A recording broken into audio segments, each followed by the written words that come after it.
Bonjour, je suis Renaud Deschamps et je suis candidat à l'élection du prochain maire d'Amiens le 28 juin 2020. Je suis qualifié pour le deuxième tour. Bonjour à toutes et à tous, voici le premier podcast d'une longue série qui va vous informer sur le programme proposé par le candidat de la liste Amiens au cœur. Bonjour Renaud Deschamps. Bonjour Marion, bonjour à tous. Je suis très heureux de commencer avec vous ce podcast qui va nous mener jusqu'au dernier jour de la campagne municipale qui se conclura par l'élection du prochain maire d'Amiens le dimanche 28 juin. Nous allons commencer ce matin nos échanges sur le thème de la santé. Eh bien allons-y, commençons aujourd'hui par la santé. Marion, je vous écoute. Alors en quoi un maire peut-il agir sur la santé de ses concitoyens ? Ah, vous commencez fort. Alors, vous avez raison Marion, la santé c'est une préoccupation importante des habitants d'une ville. Alors, dans une mairie, il y a toujours un adjoint en charge de la santé et du CCAS, le Centre communal d'action sociale. Les habitants d'une ville, et donc les Amiénois, sont en attente de leur mairie qu'elle mette en place les moyens d'accéder rapidement et facilement aux soins. Alors, dans certaines spécialités, ça va, mais il y a d'autres spécialités à Amiens où on a des difficultés, et je pense notamment aux dentistes. C'est compliqué, c'est long d'avoir un rendez-vous chez un dentiste. On doit être capable d'attirer des dentistes, leur proposer des lieux, leur proposer des cabinets où ils deviendraient locataires, avec pourquoi pas du matériel mis en location ou en accession, pour que des dentistes s'installent plus facilement et plus nombreux dans les quartiers d'Amiens. Ça, c'est le premier point. Le deuxième point, c'est que bien souvent, les Amiénois nous disent quand j'ai un problème, alors c'est surtout vrai chez les seniors, c'est compliqué pour moi de me rendre dans un centre de soins parce qu'ils sont éloignés. C'est-à-dire que le maillage territorial de l'accès aux soins dans Amiens n'est pas encore optimisé. Il va falloir poser le point sur la table, travailler pour avoir un meilleur maillage. Quand le CHU a complètement déménagé au sud, les habitants des quartiers nord qui avaient l'habitude de se rendre en cas d'urgence au nord, pour eux ça devient compliqué. Alors il va falloir mailler les quartiers de maisons de quartier, de maisons de santé de quartier. Ça, c'est très important. Vous avez parlé des seniors, est-ce que vous avez une proposition pour le maintien à domicile ? Quand on est une personne vieillissante, on redoute vraiment le jour où on va devoir quitter son appartement ou sa maison. C'est un traumatisme supplémentaire avec l'âge de devoir quitter l'endroit où on a vécu longtemps.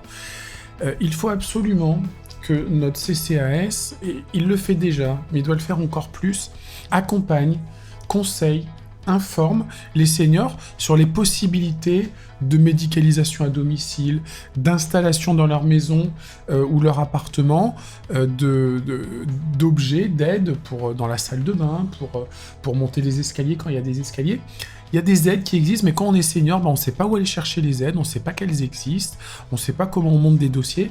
Donc la mairie, elle doit accompagner, elle doit aider à accéder à tous ces systèmes qui permettent de rester le plus longtemps possible chez soi. Il y a aussi le système de portage de repas. Un système de portage de repas, il fonctionne bien à Amiens.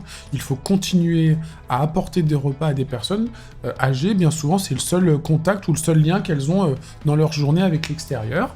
Je pense aussi au point écoute senior. Nous avons beaucoup de seniors qui sont isolés chez eux, qui se sentent seuls.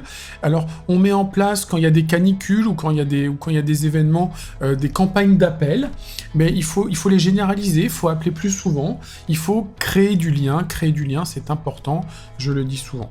Et puis, il y a un dernier point que je voudrais mettre en avant, on en parlera peut-être dans un autre podcast, c'est notamment celui qui aura lieu sur le logement. Moi, je crois beaucoup à la mixité de logement entre jeunes étudiants et seniors.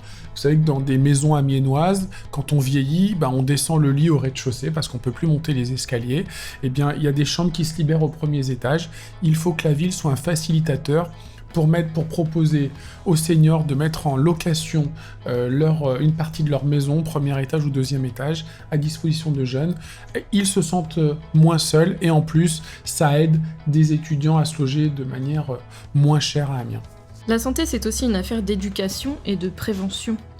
Oui, tout à fait, Marion. C'est-à-dire que on le voit avec Covid en ce moment.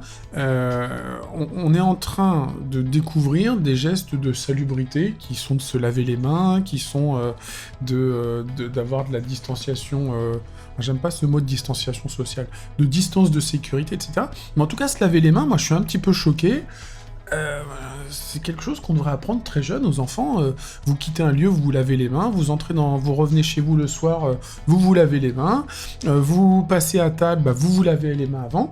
Donc il va falloir profiter de Covid pour remettre en place ces gestes de salubrité, qu'on arrête une bonne fois pour toutes de voir des inconscients jeter leur masque comme ça n'importe comment dans la rue. S'ils le font, c'est qu'on les a jamais assez éduqués sur les risques que ça comporte de jeter un masque souillé dans la rue, de jeter des mouchoirs, de jeter des mégots, etc. Donc il y a vraiment une éducation à faire ou à refaire chez certains.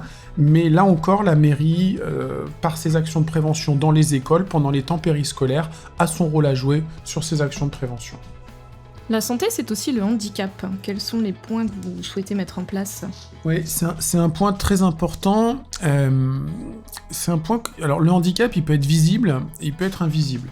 Alors, quand on voit une personne en fauteuil roulant, on se dit, voilà, c'est une personne en situation de handicap, ça se voit. Mais il y a aussi, tous les jours, dans les rues d'Amiens, vous croisez, sans le savoir, des personnes en situation de handicap qui ont, dans leur vie de tous les jours, des difficultés à accéder à des services municipaux, à des animations, à des centres culturels, à une vie normale.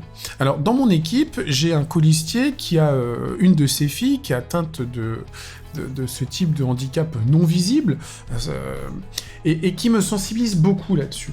Et qui me dit, Renaud, dans toutes les actions qu'on va mener, si tu deviens maire et si notre équipe entre à la mairie, on devra se focaliser sur l'accès aux personnes en situation de handicap à tout ce que la mairie a entre les mains. Et quand je dis tout ce que la mairie a entre les mains, ça va de la voirie, avec une accessibilité des rues, des trottoirs qui sont à la bonne hauteur. Ça va être aux lieux culturels et forcément aux lieux mairie, mais là, ils sont de plus en plus en accessibilité, ça, il n'y a pas de débat là-dessus, mais aux clubs sportifs. Voilà, toutes ces choses qu'on a entre les mains en tant que maire, pousser encore plus vite pour que ces personnes qui n'ont pas eu la chance dans la vie d'être valides puissent se sentir le plus intégrées possiblement dans leur ville d'Amiens. Merci Renaud Deschamps de nous avoir éclairé sur vos propositions autour de la santé. Ces points sont accessibles sur le site renauddeschamps.fr. On vous retrouve demain sur une autre thématique. À demain Marion. À demain Renaud Deschamps.